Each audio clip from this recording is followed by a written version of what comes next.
So the biggest highlight of my composing career to date would probably be the premiere of my third symphony with the Christchurch Symphony Orchestra and Woolston Brass Band. It's a combined symphony for orchestra and band, principally because I was a member of both ensembles in my student years in Christchurch.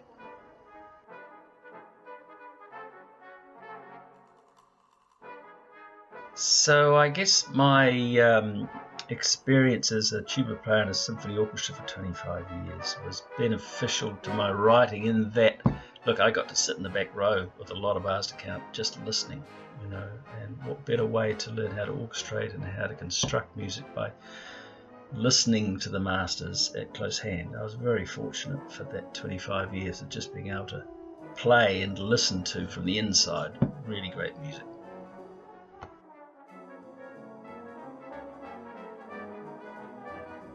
So conducting your own music is terrifying and perhaps not even the wisest policy. I mean, if you bring someone else's intellect into play, like another conductor, they can add aspects and think of things that they could do with the music that perhaps you hadn't thought about. Sometimes composers get a bit blinkered as to how their pieces should go.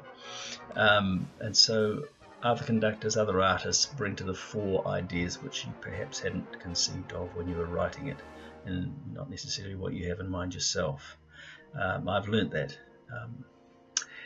But also when you're conducting your own music, it's sometimes you can be so busy listening to it from a technical point of view that perhaps you're not quite doing your job as a conductor as well as you could be. That's something to be taken into consideration as well.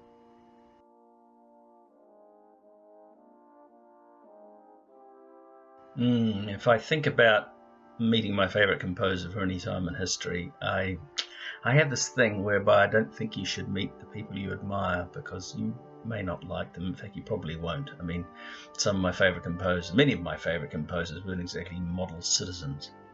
Having said all that, I would, given the choice, go back in time to the Belle Epoque and hang out in Paris between 1880 and the First World War in 1914, and just observe, hang out with so many great composers, artists, writers, impresarios.